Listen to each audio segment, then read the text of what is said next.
We're a cool church with lots of opportunities for you to be involved. So before we start the formal worship service, I'd like to tell you about a few of them. The Green Sanctuary Committee has joined a Get Out the Vote postcard writing project for the November elections. This project will send postcards to environmentalists who are less likely than average to vote and who live in contested legislative districts. Getting the right public officials elected is important for climate justice, indeed for all social justice work. Come to our table in House and Hall after the service to get more information and postcards to write. Please join the Reproductive Justice Social Action Team this afternoon for the last event of July for Justice, which is with an OWL workshop starting at 12:30 to 2 p.m. in Classroom 15 on attitudes about aging. Our service this morning will feature the spiritual growth and sense of connection possible through our small group ministries. Enrollment for our small groups in the next year will open later today. Also later today, look for an email or visit austinuu.org. If you'd like to learn more about facilitating a small group, please email ministers@austinuu.org. Now, let all of us gathered in beloved community, whether in virtual space or in person, join our spirits in worship together.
Good morning. Whether you're joining us online or here in the sanctuary, welcome to First Unitarian Universalist Church of Austin.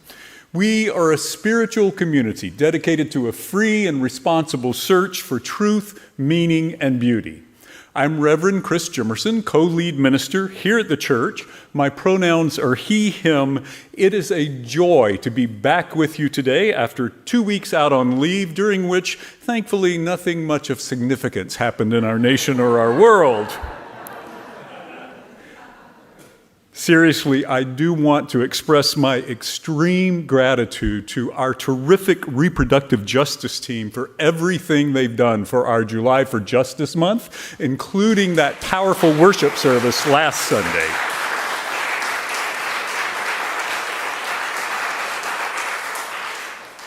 If you are new to the church, I especially want to welcome you this morning. If you're joining us remotely, and if you can, please say hello in the comments and let us know from where you're watching the service.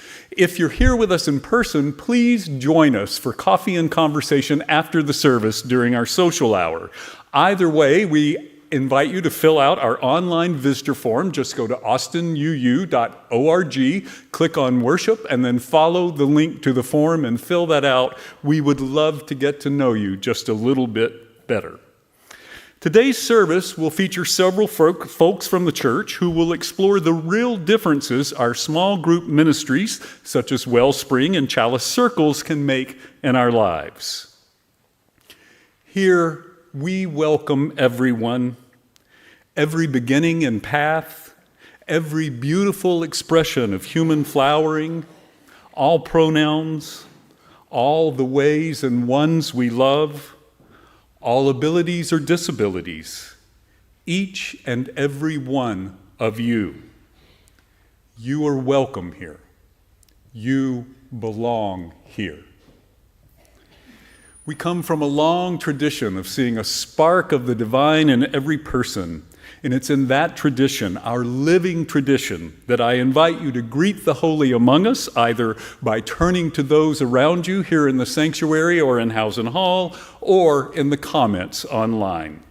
Now let us greet the holy that lives in each of us this morning.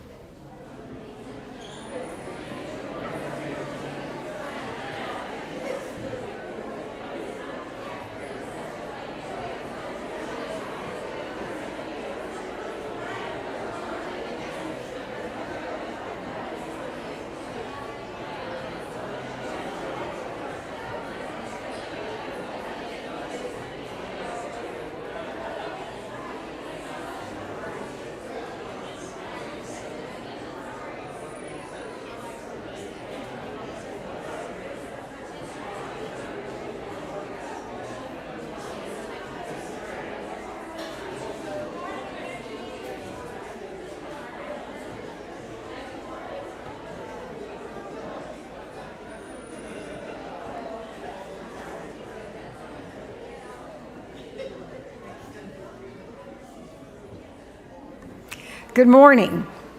I'm Angela Smith, and I'm honored to be your lay leader this morning. My pronouns are she, her, and I am by choice a childless cat lady.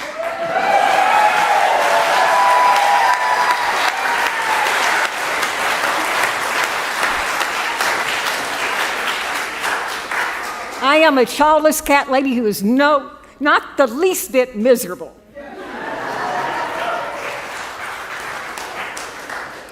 Would you join me now in reading the words for the lighting of the chalice? This is the flame we hold in our hearts as we strive for justice for everyone. This is the light we shine upon systems of oppression until they are no more. This is the warmth we share with each other as our struggle becomes our salvation.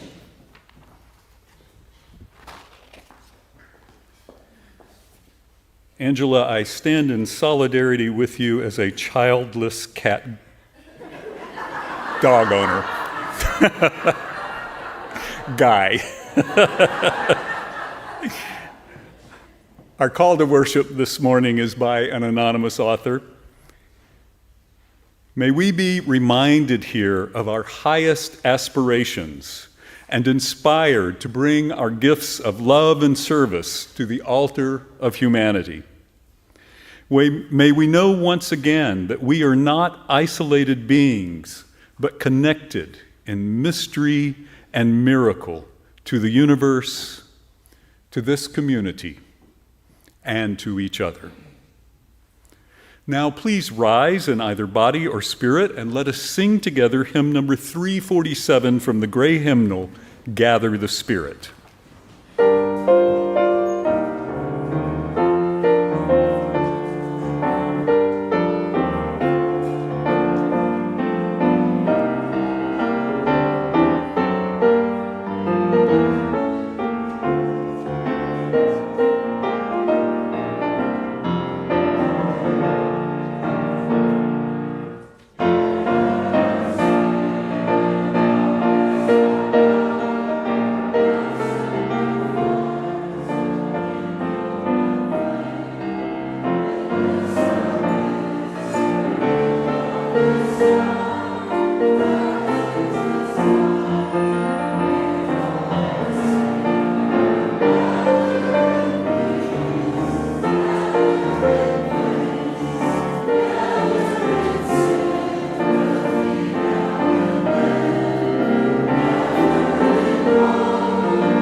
One of the things that binds First Unitarian Universalist Church of Austin together as a religious community is that we have a common religious purpose. For First Unitarian Universalist Church, that purpose is our mission. The congregation wrote it together, we put it on our wall in the sanctuary, and every Sunday church participants say it together so that we might more readily carry it in our hearts throughout the week. Let's say it together now. Together, we nourish souls, transform lives, and do justice to build the beloved community.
Join me now, young and young at heart, for the story for all ages.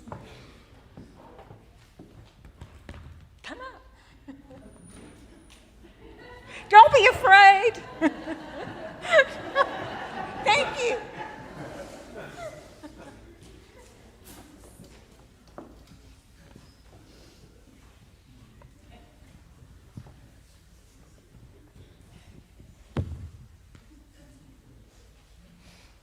Thank you.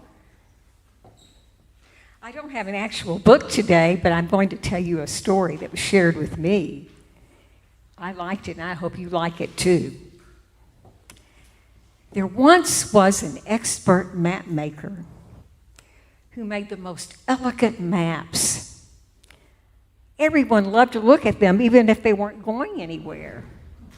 His maps were so well made that anyone could find their place from anywhere to any place they wanted to go. One day, a mysterious woman went to see the map maker. She told him she had found a great treasure. She wanted to share the treasure with others, but she felt it was important that to find a treasure of this kind, that they find it on their own, not just by giving it to them. So the woman told the map maker where the treasure was and asked him if he could draw a map to help people find it. The map maker said, "No problem. I can make the perfect map for you." By the next morning, the map maker had finished the map and started passing out copies to all the villagers. The people were so excited. They were also curious about what the treasure could be. Everyone started with a map that showed the exact location of the treasure. They would start out on one path and then suddenly find there was no clear way to get to where they thought they should be. The villagers spent the whole day going around in circles and getting lost. By the end of the day, they were dazed and confused.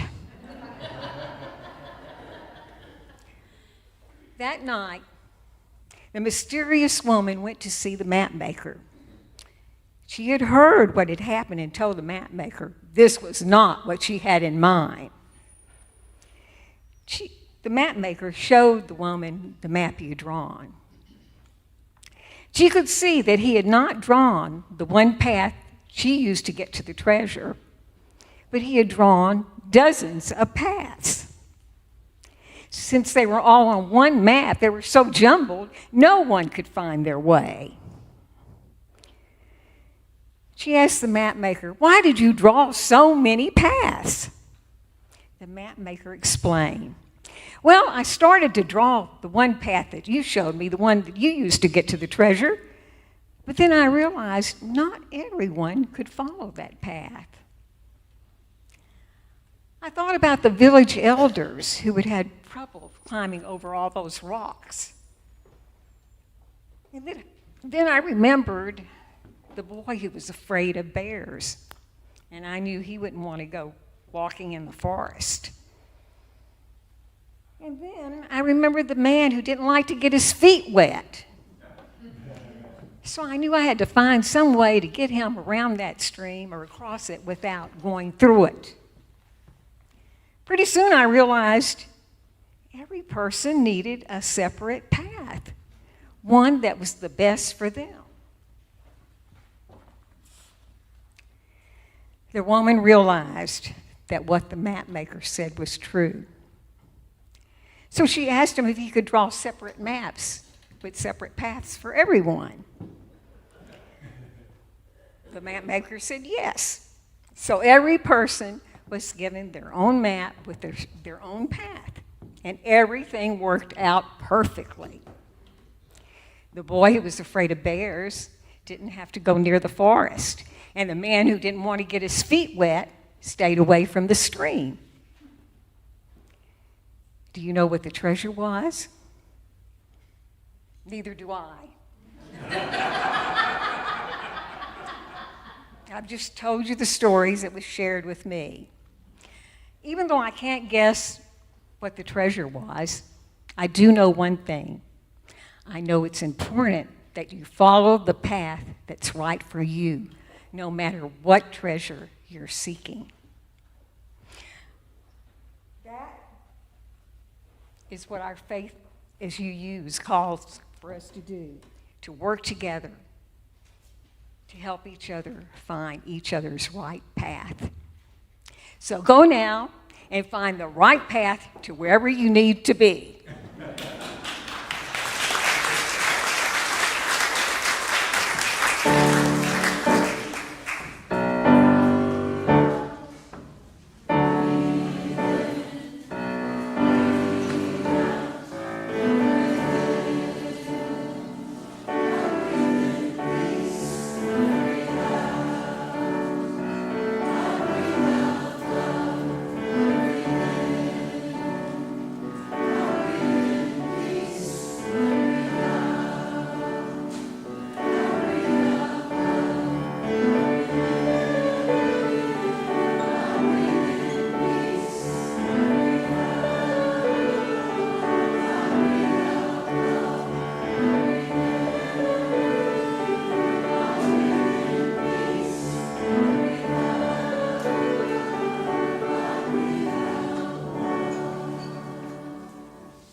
Now's the time during the service when we commit to the mission and ministries of this church by making an offering. We give out of our own so that together we might build a better world. If you're new or visiting with us today, please allow the plate to pass you by. You are our guest.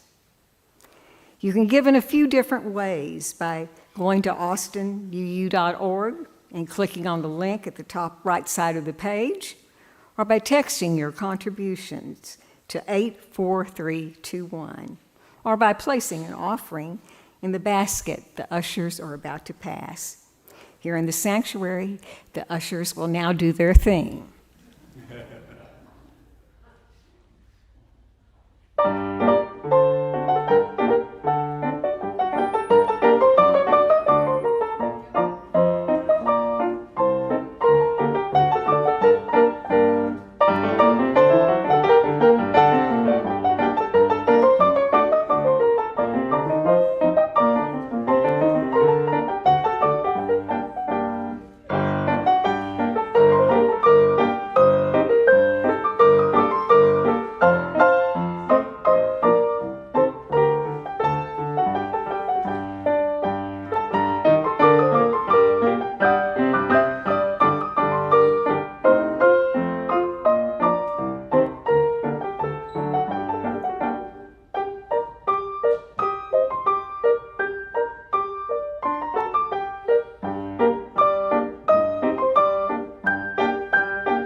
All blessings on your gifts and all blessings on you as givers.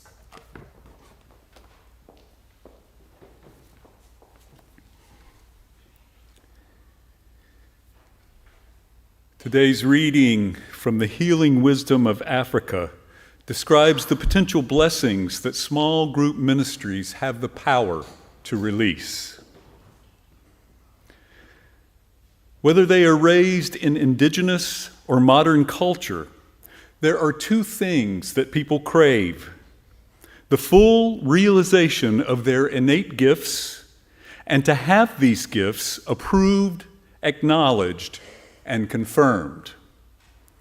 There are countless people in the West whose efforts are sadly wasted because they have no means of expressing their unique gifts, their unique genius. In the psyches of such people, there is an inner power and authority that fails to shine because the world around them cannot perceive it. In small group ministries, we help one another perceive it. This is the time in our service when we center ourselves together. And as today we focus on group spiritual practice, I invite all of you as a group to settle in for a meditation on loving kindness. I invite you to find a comfortable position, whether you're joining us online or here in the sanctuary. To get comfortable, to feel this green earth supporting you, and to simply breathe. To follow your breath in and out, in and out. If other thoughts or distractions come, that's all right. Just release them and return to your breathing.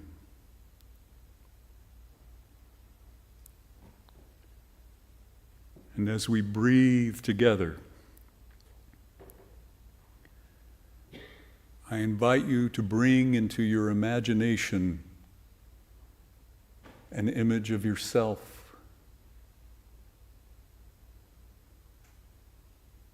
And holding yourself in your mind and heart, to join me in sending yourself this wish. May I be well.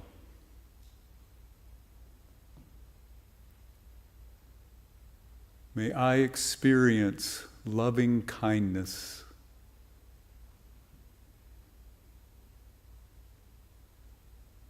May I dwell in peace and beauty.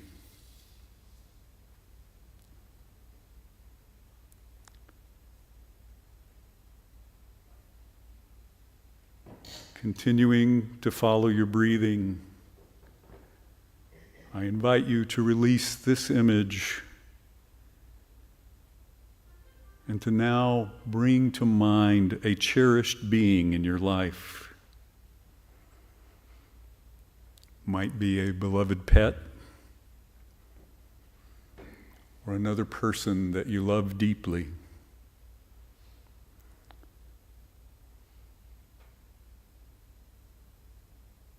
And holding this being in your mind and heart, send them this wish. May you be well.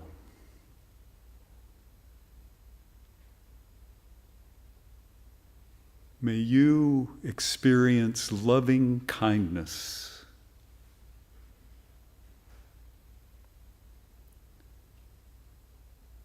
May you dwell in peace and beauty.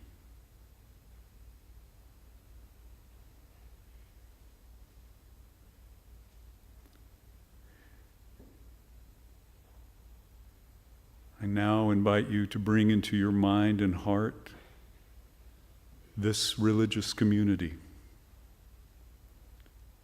All of us, whether in virtual space or in person.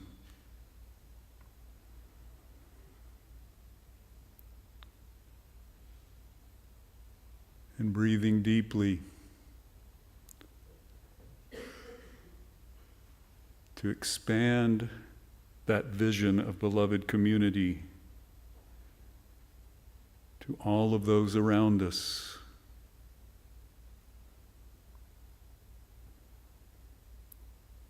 Our city, then going outward to our state, our nation,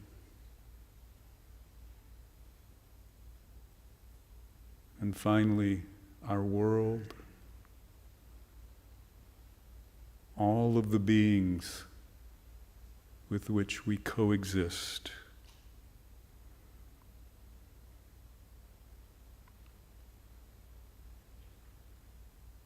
And holding this expansive vision of beloved community, the sacred web of existence, let us send this wish. May we be well.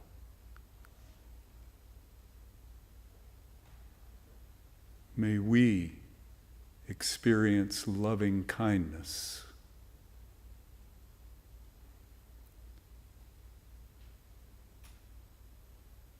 May we dwell in peace and beauty.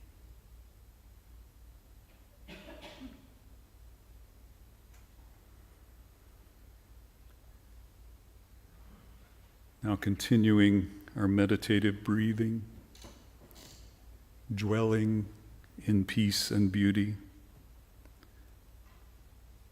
Let us share a moment more of meditative stillness, a stillness that welcomes human sounds, including those of small children. And later, when the chime rings, I invite you to slowly return your attention to our service.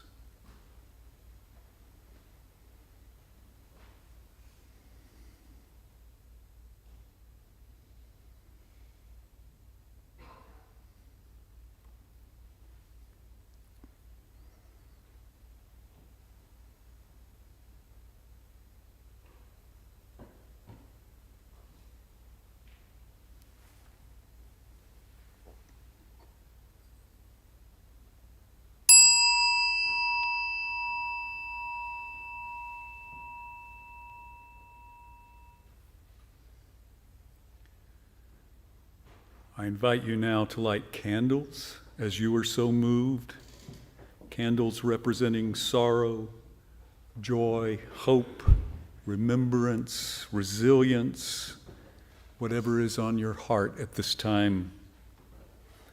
And as we light candles, I invite you to keep in your mind and heart members of our community who are ill or in sorrow, as well as those who are celebrating joy.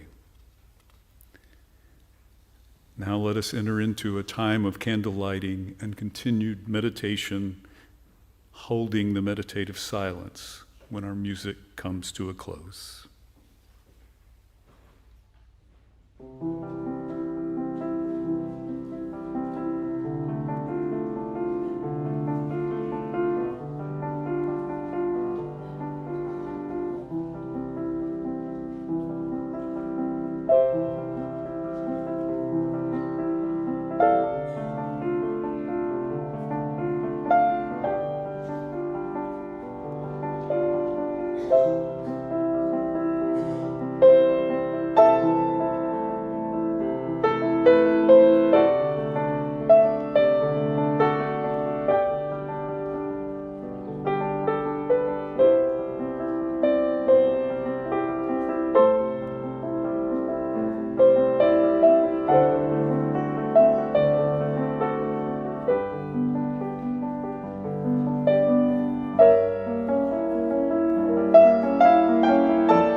we light one last candle for those for whom there is no one to light a candle.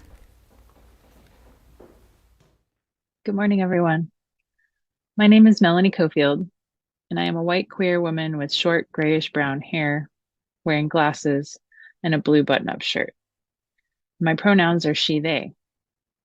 I welcome this opportunity to share a bit about my experience participating in First UU small group ministries. I'll start by sharing a little of my background. Due to experiences of judgment and exclusion in churches of my youth, I have been long estranged from organized religion. During the COVID pandemic, I found welcome, comfort, hope, and peace in the online services provided by First UU of Austin. And I joined as a member with my wife in 2022.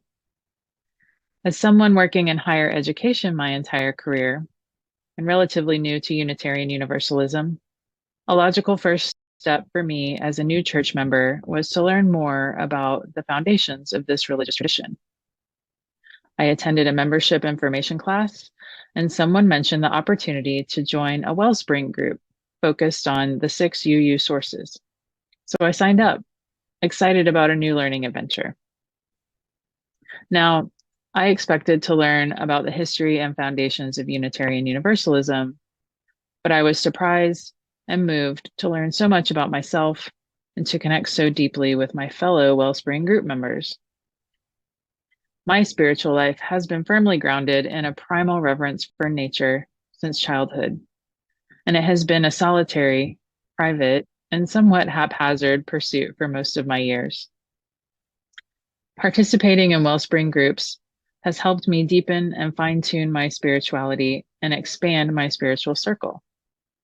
Put another way, and borrowing the pragmatic motto of Unitarian minister Reverend Mary Safford of the Iowa Sisterhood in the late 1800s, I'm learning to lengthen the cord and strengthen the stakes.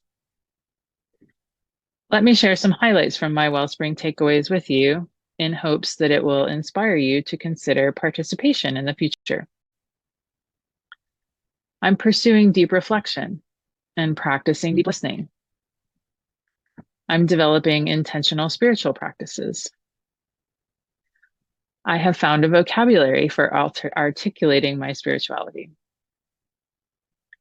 I'm reconnecting with my creativity, and I've both recognized and discovered new sources of wisdom and inspiration that feed my soul. I'm slowly but tangibly letting go of self-consciousness and self-doubt in my spiritual endeavors. And I'm moving from an exclusively solo spirituality to one based on trust and connection in community. Finally, I found space to build resilience and hope in a chaotic and despairing world. After joining that first Wellspring Sources group, I wasn't ready for the experience to end. So I lengthened my cord and volunteered to co-facilitate a Wellspring Deep Questions program focused on the 8 principles of Unitarian Universalism. This coming year, I'm delighted to continue serving the First UU community by co-facilitating and exploring a new program in the Wellspring curriculum called Love at the Center, UU Values and Covenants. My experience has been profound, and I encourage others to explore the gift of these small group ministries offered by First UU and consider participating. We hope to see you there. Thank you for listening and have a wonderful day.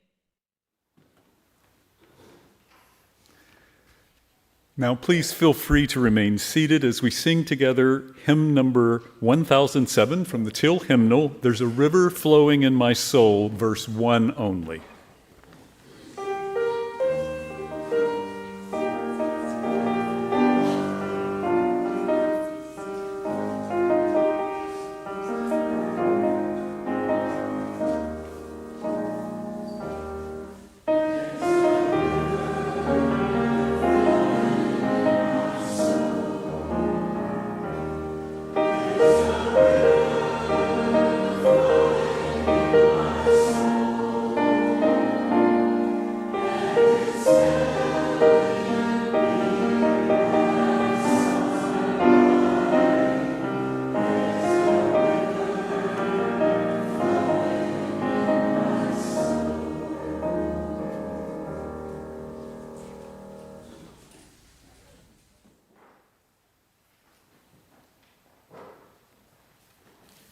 Good morning.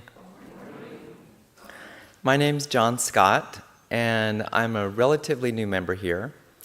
My pronouns are he, him. I started attending here about 2.5 years ago, online, shortly after my father died. And I very unexpectedly found myself, after about 30 years of not going to church, feeling like I wanted to belong to something like a church. So I started kind of looking around, seeing what was available and what might feel welcoming to me, and gradually found my way here. So after attending online for several months, I began to feel ready to meet people and kind of be more engaged with the community. And I love being a student. It's one of my favorite things. So I thought, well, I'll look for adult education opportunities. And I went online on the website and found my way to adult education and the Wellspring program. And it just sounded perfect for me, especially because when I was clicking around on the website, I found something that looked a lot like a syllabus. And there was like a reading list and homework assignments, and I thought, this is for me. So I signed up. I signed up for Wellspring, and 2 years later, here I am talking about Wellspring. This year, we're offering Love at the Center, and that's the one that Melanie was just talking about. That's a foundational course for people who have not taken a Wellspring program before. So it's for everyone, in other words. And plus, it's brand new, so even if you have taken Wellspring before, you might just be interested in that because it's new. But then there's also a second program called Spiritual Practices, and this one is for people who have already taken Wellspring in the past, a Wellspring Sources program. So I know there's a group that's just finishing Wellspring Sources. There are people that have taken it in years past, and this Spiritual Practices program would be especially for you because it's one of the second-year programs that we offer through Wellspring. So just a little bit about how the groups work. We meet here twice a month in the church in the classrooms. It'll be first and third Wednesday evenings from 7 to 9 p.m. We put the chairs in a little circle, put a stool in the middle with a candle on it as our chalice, do a brief check-in with each other just to see how we're doing that day, how our spiritual practice is going. And then we spend most of the time reflecting on questions together. So about 2 weeks before we meet, the facilitators send out an email with readings and little video clips to watch and about 5 or 6 questions to review. And for me, it would only take me maybe an hour, hour and a half over that 2-week period to do the homework and make notes in my journal about the reflection questions. So it's a little bit of homework, but it didn't feel like overly burdensome at all. And then when we're together twice a month, we go through those questions one at a time using Parker Palmer's Circles of Trust. So I brought Parker Palmer's book. It's a really good process where when someone shares what they've reflected on, the rest of the group just holds that in sacred silence, just kind of deep listening. And the basic guideline is that there's no fixing, no changing, no advising, and no setting each other straight. So it's not like a normal conversation. You're deeply listening to each other, deeply sharing from your heart, and I really found this to be so helpful and nourishing. And it's a great way to learn how to just be present with each other, which is ultimately maybe the most valuable thing we can offer to each other, is just being present with each other.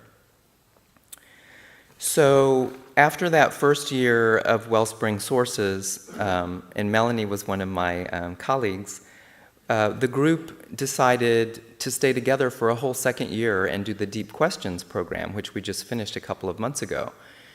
So I think that speaks to how meaningful we all found the experience, that we really bonded and we wanted to stay together a whole second year. And I just want to give a brief shout out to my Wellspring siblings, because now I think of them as my siblings. So Jenny, I saw Jenny over there, and Carrie, Amy and Melanie, Sharon, Stephanie, Lauren, AJ, and Eric.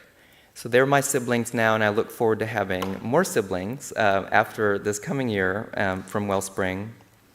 There are descriptions that I brought. If you like the syllabus like I do, I brought some of those. So you can find me, and I'd be happy to share those. And they will also be on the website. If you go to Learning and then Adults, you'll find information about Wellspring. All right, and so now please remain seated as we sing together hymn 1007 from the Teal hymnal, There's a River Flowing in My Soul, and this is verse 2.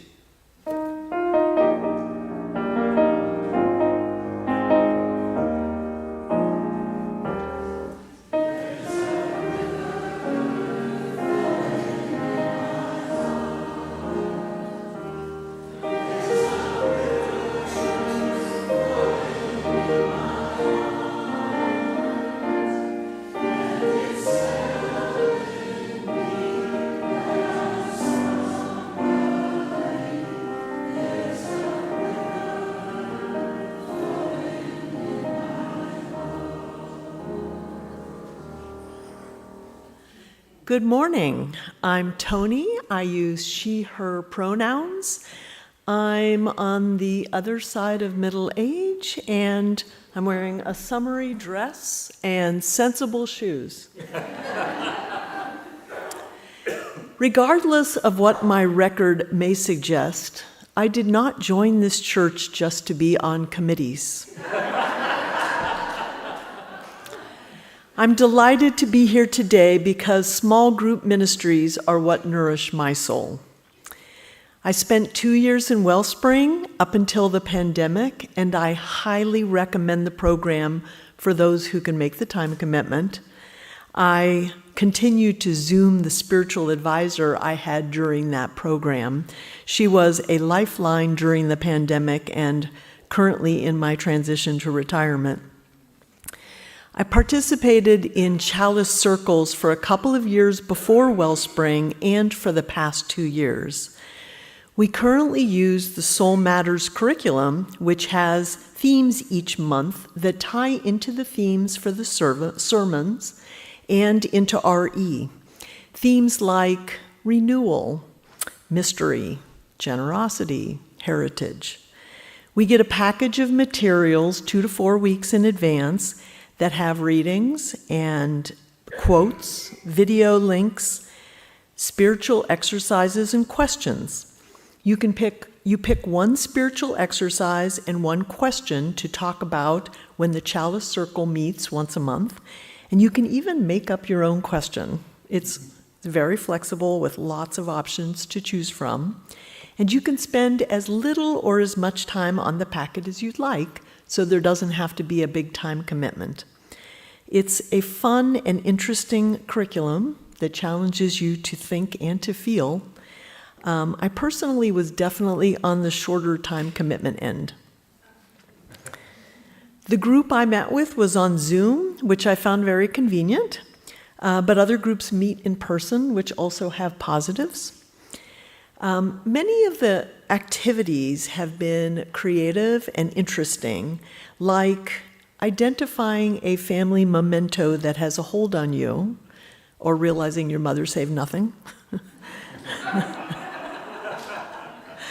Taking a weird walk, doing something generous while remaining anonymous, making a list of delights in your life, taking quizzes on our political misperceptions, or exploring how each of the homes you lived in has shaped and helped create you. I came away from each of the exercises and questions with insights about myself, some positive or comforting, others not so much, but always feeling like I had a better understanding of why I am the way I am. In the Chalice Circle, after an opening reading and check-in, each person has the opportunity to talk about the exercise they did and the question they answered. This is completely without interruption, usually 3 to 4 minutes each, so very similar format to Wellspring. After everyone has had a chance to share, there's a brief period for responses and reflections, again following Parker Palmer's no fixing, saving, advising, or setting each other straight. Here's what I loved. I loved that even at this age, I am learning things about myself that feel important, that I can talk about things that I have never talked about with anyone else in my life with full confidence of confidentiality, that all of us share things that make us vulnerable, and in doing so, we form a deep bond, and that I feel a deeper connection to members of the First UU community than I would have ever felt through coffee hour or committees. We had an end-of-year event in June where people from all the different Chalice circles got together to share reflections on the program. And having gone through the program, I felt a bond with many of these people, even though I had never met some of them before. People overwhelmingly enjoyed the curriculum, which has something for everyone. There were also lots of positive comments about the value of having uninterrupted time to talk with others listening, the practice of deep listening, and the bonding that comes from this depth of sharing. I'm really glad that our church offers these small group ministries and hope that everyone looking to make connections or go deeper will consider signing up this year. You commit a couple of hours a month and you get a lot of nourishment for that. For those who are skeptical, as most UUs are, I hope you'll consider participating in a Taste of Soul after church on August 4th or 11th to let you see what this experience will be like. Check the newsletter for more information. Finally, I haven't mentioned yet that I was a co-facilitator last year and will be one again this year. Why do I co-facilitate? Well, pragmatically, the more facilitators we have, the more space is available for people to participate. Also, you get to pick when and where the group will meet, so that's kind of a plus, hence online. There's a really good 2-hour online training and opportunities to meet with other facilitators. And other than that, facilitating takes like less than 15 minutes a month more than participating. So you can facilitate even if it's your first Chalice Circle. And I was a co-facilitator. Getting to work with and to know my co-facilitator has been a highlight of my last year. So please consider it. I hope that I get to know you better in a Chalice Circle someday. Now please rise in body or spirit as we sing the third and final verse of hymn number 1007, There's a River Flowing in My Soul.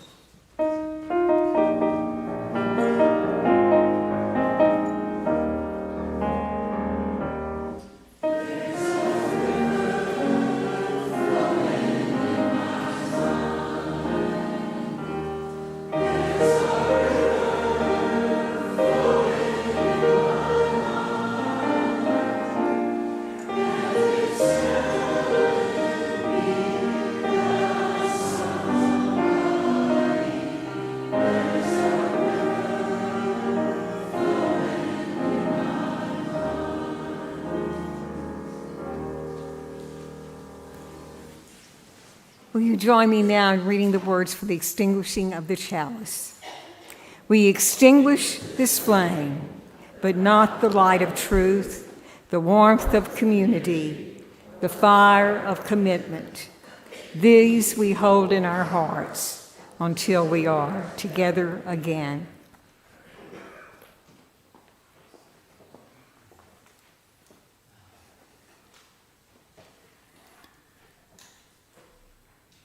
As we go back out into our world today, may we carry with us the love of this, our beloved religious community. May we center our lives in love, just as we center our faith in love.